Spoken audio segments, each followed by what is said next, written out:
नमस्कार दोस्तों, कविता Yadav YouTube channel पर आप सभी का स्वागत है। हमारी तैयारी चली हुई है हिंदी विषय से संबंधित टीजीटी और पीजीटी परीक्षाओं के लिए। हमने टीजीटी पीजीटी परीक्षाओं के लिए अपने सिलेबस को, अपने पाठ्यक्रम को टॉपिकों में डिवाइड किया हुआ है और उन्हीं के आधार पर हम अपने सिलेबस को आगे बढ़ा रहे हैं। हमने देखा है कि पिछले सालों में किस प्रकार से प्रश्न पूछे गए हैं। हम DSSB के साथ साथ हर स्टेट के क्वेश्चन पेपर को करते हुए आगे बढ़ेंगे, ताकि हम जिस भी स्टेट की टीजीटी पीजीटी संबंधित परीक्षा दे रहे हैं हमारे लिए वे उपयोगी सिद्ध हो। जैसे कि हम कर रहे हैं DSSB, EMRS, NVS, KVS, NTA net, UP TGT PGT, MP TGT PGT और बिहार शिक्षक भर्ती के लिए हिंदी विषय से संबंधित जो भी विद्यार्थी तैयारी कर रहे हैं हमारे इस सीरीज़ के साथ जुड़ सकते हैं, क्योंकि हम संपूर्ण हिंदी के पाठ्यक्रम को लेते हुए चल रहे हैं और ये जो टॉपिक हमारे हैं ये हर स्टेट की परीक्षा में आते हैं। तो हम कर रहे हैं, आज का टॉपिक होगा हमारा DSSB के प्रीवियस ईयर्स का क्वेश्चन पेपर। हम इस पेपर का 2 पार्ट हम पहले कर चुके हैं। अब बढ़ते हैं हम थोड़ा और आगे पार्ट 3 पर। तीसरे भाग पर हम बढ़ते हैं और करते हैं क्वेश्चन नंबर 1। चांद का मुंह टेढ़ा किसकी काव्य रचना है? चांद का मुंह टेढ़ा किसकी काव्य रचना है? मुक्तिबोध की। जमीन पक रही है किसका काव्य संग्रह है? ये है केदारनाथ सिंह का। तार सप्तक कब प्रकाशित हुआ? 1943 ईस्वी में। श्री कृष्ण गीतावली के रचनाकार या ग्रंथकार कौन रहे हैं? ये रहे हैं तुलसीदास। नेक्स्ट क्वेश्चन पे आ जाएंगे।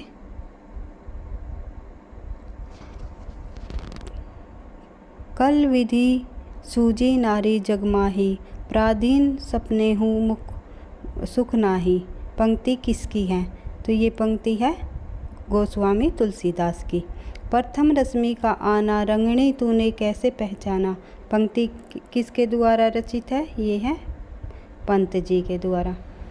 तंत्री नाद कवित रस सरस राग रति रग रंग। पंक्ति के रचयिता कौन है? ये है बिहारी। आप देख लीजिएगा कि पंक्तियों से भी कितने सारे क्वेश्चन पूछ लिए जाते हैं। जो हम क्वेश्चन पेपर कर रहे हैं उसके अंतर्गत हिंदी का संपूर्ण पाठ्यक्रम शामिल किया हुआ है। भक्ति काल भी है, रीति काल भी है, आदि काल भी है, आधुनिक काल भी है। आगे चल के आप देखोगे कि व्याकरण से भी संबंधित प्रश्न पूछे गए हैं, भाषा विज्ञान से भी। तो हम इन्हीं को आधार बना करके अपने पाठ्यक्रम को आगे बढ़ा रहे हैं, धीरे धीरे समझते हुए, बेस क्लियर करते हुए। आप किसी भी परीक्षा की टीजीटी पीजीटी संबंधी तैयारी कर रहे हो तो आप बिल्कुल भी टेंशन मत लो और हमारी क्लासेस से जुड़ के लाभ उठा सकते हो अपनी तैयारी का। मैं ये तो नहीं कह सकती कि पूरी तरह इनफ रहेगी ये, नहीं, मेहनत तो आपको ही करनी है। जितना हमारे से हो पाएगा हम उतनी मदद ज़रूर करेंगे। जैसे पिछले सालों के क्वेश्चन पेपर करेंगे, टॉपिक वाइज हम सिलेबस को आगे बढ़ाते रहेंगे, लेकिन तथ्यों को रिवाइज आपको करना है बार बार और याद करना है। और इसी तरह धीरे धीरे बिना इधर उधर भटके ऑथेंटिक चीज़ों का सहारा लेते हुए आपको अपनी तैयारी को आगे बढ़ाना है। तो बढ़ते हैं थोड़ा सा हम अपने क्वेश्चन नंबर 8 पर। भक्ति काल की रचना किसने की? भक्ति काल की रचना की नाभादास ने। निज भाषा उन्नति अहे सब उन्नति को मूल। पंक्ति किसकी है? ये है भारतेंदु हरिश्चंद्र की। चतुर्भुजदास किसके पुत्र थे? ये हमारे अष्टछाप के कवियों के कवि रहे हैं चतुर्भुजदास। तो ये थे कुम्मनदास के। 4 शिष्य रहे वल्लभादास के और 4 रहे विठलनाथ के। तो उन 4 शिष्यों में से तो वल्लभाचार्य के थे कुम्मनदास और चतुर्भुजदास रहे विठलनाथ के शिष्य। इस प्रकार जब हम भक्ति काल को करेंगे तब अष्टछाप के कवियों को मैं ट्रिक के साथ आपको याद करा दूंगी। खूंटियों पर टंगे लोग किसका काव्य संग्रह है? ये है सर्वेश्वर दयाल सक्सेना का। प्रिय प्रवास महाकाव्य के रचयिता कौन है? ये है अयोध्या सिंह उपाध्याय हरिऔध। कौन सी काव्य रचना निराला की नहीं है? इनमें से कौन सी काव्य रचना निराला की नहीं है? तो इनमें से दीपशिखा काव्य रचना निराला की नहीं है। ललित ललाम किसकी रचना है? ये है मतीराम की। निम्न में से कौन सा काव्य संग्रह राम नरेश त्रिपाठी का नहीं है? कौन सा नहीं है? ये है भारत सौपन पथिक और मिलन राम नरेश त्रिपाठी का है। भारत भारती का ये किनका है? ये मैथिली शरण गुप्त का है। कौन सी रचना केशव की नहीं है? ये है भाषा भूषण केशव की नहीं है। कवि प्रिया रामचंद्रिका रसिक प्रिया ये तीनों केशव दास की ही है।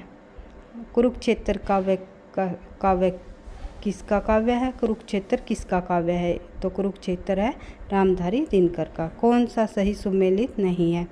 सुजान सागर बिहारी ये सुजान सागर बिहारी ये इनमें सही सुमेलित नहीं है। रसविलास देव का है। विरह वारिस बोधा का है। आलम केली आलम का है। नैन नचाई कहीं मुस्काए लल्ला फिर आयो खेलन होरी ये पंक्ति किसकी है? ये पंक्ति पद्माकर की है। वेरी इम्पोर्टेंट है क्योंकि कई बार परीक्षाओं में ये पूछी गई है। कौन सी रचना जयशंकर प्रसाद की नहीं है? युगवाणी जयशंकर प्रसाद की नहीं है। लहर आशु झरना जयशंकर प्रसाद की है। निम्नलिखित में से कौन सा अलंकार अर्थालंकार है? इनमें से कौन सा अलंकार अलंकार है? तो उत्प्रेक्षा अलंकार अर्थालंकार है। तुम्हें सौंपता हूँ किसकी काव्य रचना है? ये है त्रिलोचन की। उपमेय में उपमान के निषेध रहित आरोप होने पर अलंकार होगा तो कौन सा अलंकार हो जाएगा? उपमेय में उपमान का निषेध रहित आरोप होने पर यह हो जाएगा रूपक अलंकार। पश्चिमी हिंदी उपभाषा के अंतर्गत कौन सी बोली नहीं आती? मैंने कराया था ना भाषा का टॉपिक, उसके अंतर्गत देख लो। इसी तरह प्रश्न पूछ लिए जाते हैं। पश्चिमी हिंदी के उपभाषा के अंतर्गत कौन सी नहीं आती? बघेली, ब्रज, बुंदेली और कन्नौजी आती है। ये बघेली किसके अंतर्गत आती है? ये पूर्वी हिंदी के आती है। अवधी बघेली, छत्तीसगढ़ी, इस तरह। निम्नलिखित में से कौन सा वर्ण तालव्य है? तो च वर्ण है हमारा तालव्य। अब व्याकरण के टॉपिक में अब हम करेंगे ना व्यंजन का। अगली ही क्लास में मैं आपको समझा दूँगी कौन सा तालव्य है, कौन सा ओष्ठ है। इस तरह के जो परीक्षा में प्रश्न बार बार पूछे जाते हैं उन्हीं आधार पर हम करते हुए चलेंगे। शुद्ध खड़ी बोली के नमूने किस कवि के यहाँ प्राप्त होते हैं? तो शुद्ध खड़ी बोली के नमूने कहाँ से प्राप्त हुए हमें? अमीर खुसरो से। कोश मतलब ये दोनों कोश शब्द है जो एक कोश सैसठ कौन वाला, एक सैसलगम वाला कोश। तो इन शब्द का जो सही अर्थ युग्म है तो एक कोश का अर्थ है खजाना और दूसरे कोश का अर्थ हो जाएगा शब्द संग्रह। बिजली का पर्यायवाची नहीं है। बिजली का पर्यायवाची क्या नहीं है? रमणी। देवनागरी लिपि के संदर्भ में कौन सा गलत है? तो इसमें आ जाएगा देवनागरी संबंध के में गलत। मुद्रण की दृष्टि से देवनागरी आसान लिपि है, ये गलत हो जाएगा। खक का अर्थ नहीं होता। खक का अर्थ क्या नहीं होता? आकाश। आकाश खक का अर्थ नहीं है। तारा, पक्षी, बाण सभी खक के अर्थ है। जगती जगती की मुख प्यास पंक्ति में अलंकार कौन सा है?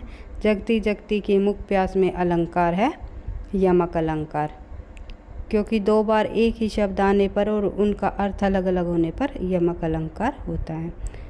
अर्थ के आधार पर वाक्य के कितने भेद होते हैं? अर्थ के आधार पर वाक्य के 8 भेद होते हैं। देवनागरी लिपि का सर्वप्रथम प्रयोग किस राज्य के शिलालेख में मिलता है? तो ये मिलता है गुजरात राज्य के शिलालेख में देवनागरी का सर्वप्रथम प्रयोग मिलता है। निम्नलिखित में से कौन सा शब्द अविकारी नहीं है? इनमें से कौन सा शब्द अविकारी नहीं है? नया शब्द अविकारी नहीं है तब जब अभी, ये सभी अविकारी हैं। निम्नलिखित में से वर्तनी की दृष्टि से शुद्ध है? कौन सा इसमें से वर्तनी की दृष्टि से शुद्ध है?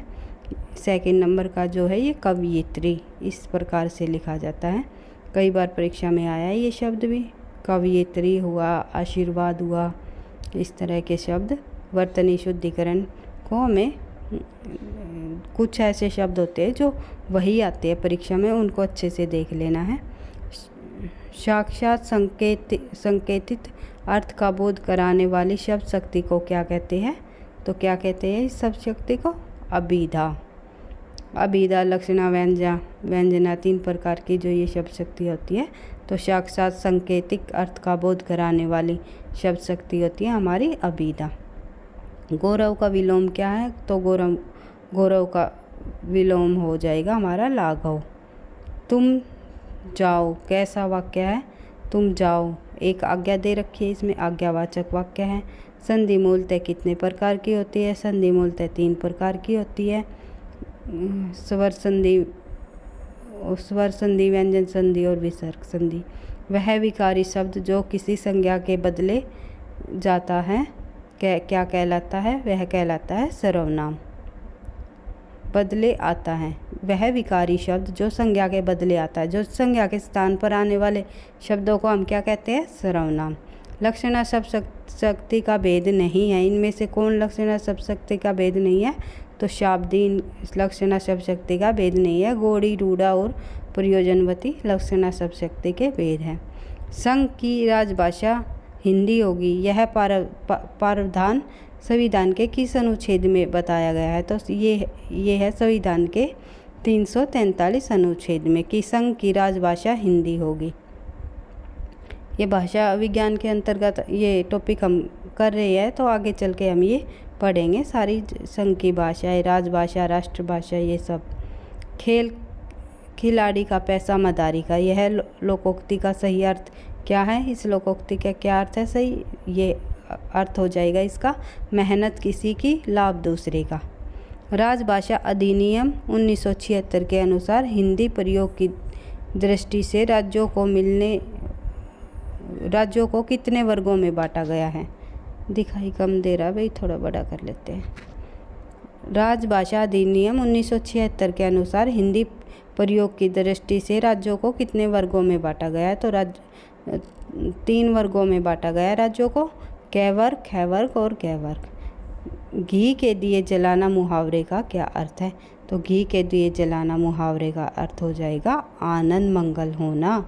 इस तरह हमारे ये जो प्रश्न है तीसरे पार्ट में हमारा लगभग एक पेपर कंप्लीट हो चुका है, और अब आता है ये हमारा एक पैराग्राफ। आप पैराग्राफ को पढ़ सकते हैं और नीचे इनके प्रश्न दिए गए हैं, और उन्हीं आधार पर आप पढ़ करके इन प्रश्नों को हल कर सकते हो खुद से।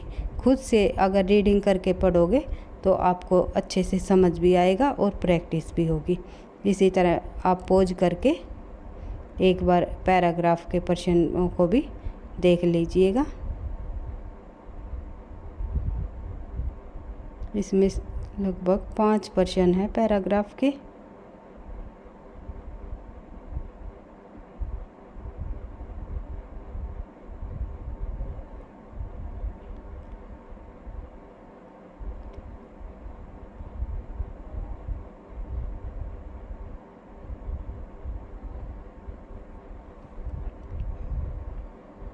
इससे अगला प्रश्न आ जाएगा हमारा, ये हमारे आएंगे थोड़े पेडागोजी के 10 प्रश्न।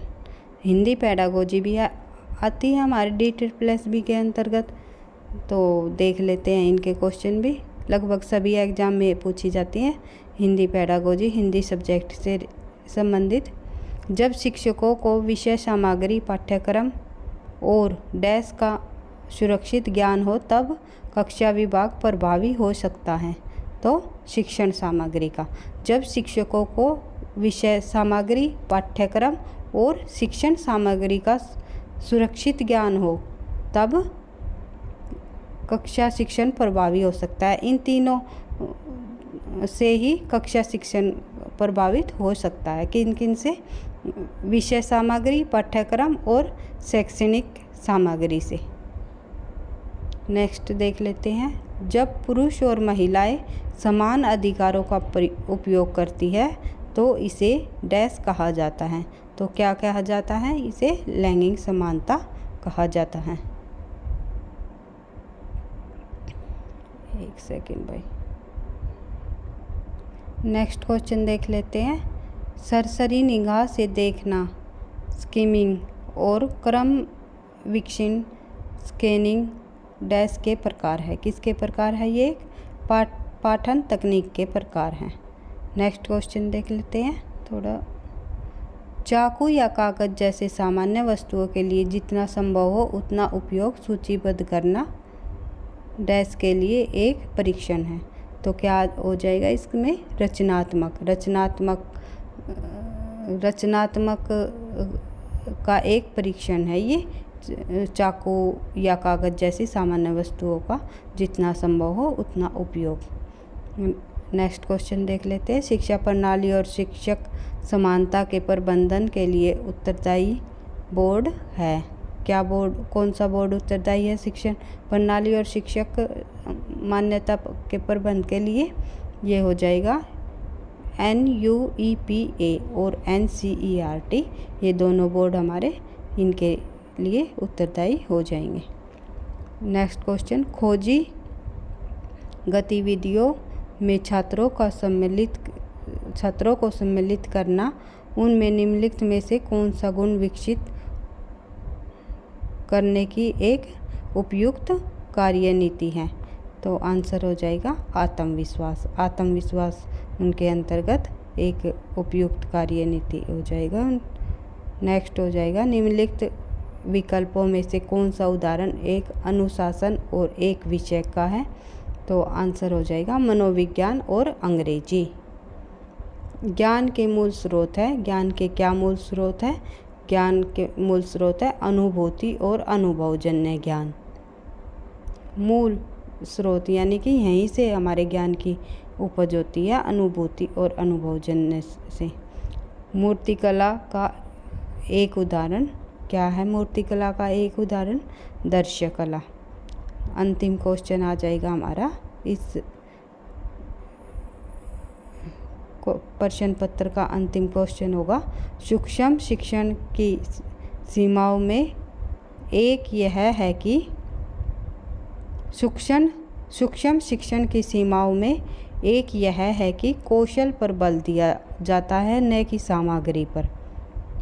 ये आंसर हो जाएगा हमारा। इस तरह हमने अपने प्रश्न DEET के पिछले सालों का एक प्रश्न पत्र पूरा किया। इसी तरह हम आगे जितने भी हमें प्रश्न पत्र मिलेंगे, किसी भी स्टेट का हो, चाहे KVS का हो या NVS का हो या EMRS का हो, DEET का हो, किसी भी स्टेट का हमें प्रश्न पत्र मिलेगा तो हम अपने पाठ्यक्रम के साथ साथ प्रश्न पत्रों को भी सोल्व करते हुए चलेंगे। इससे हमें ये पता चलेगा कि परीक्षा में प्रश्न किस प्रकार से पूछे जाते हैं और किस परीक्षा के लिए कौन सा पाठ्यक्रम से प्रश्न आए हुए हैं। इस तरह हम हमारे संपूर्ण पाठ्यक्रम हिंदी साहित्य के इतिहास से लेकर संपूर्ण हिंदी साहित्य के पाठ्यक्रम की हम अपनी क्लास की शुरुआत करते हुए आगे बढ़ रहे हैं और टॉपिकों को बिल्कुल बेस से समझते हुए उनको सरल भाषा में करते हुए आगे बढ़ रहे हैं, जिससे कि आपको तब आप क्वेश्चन करो तब कोई भी परेशानी उठानी ना पड़े।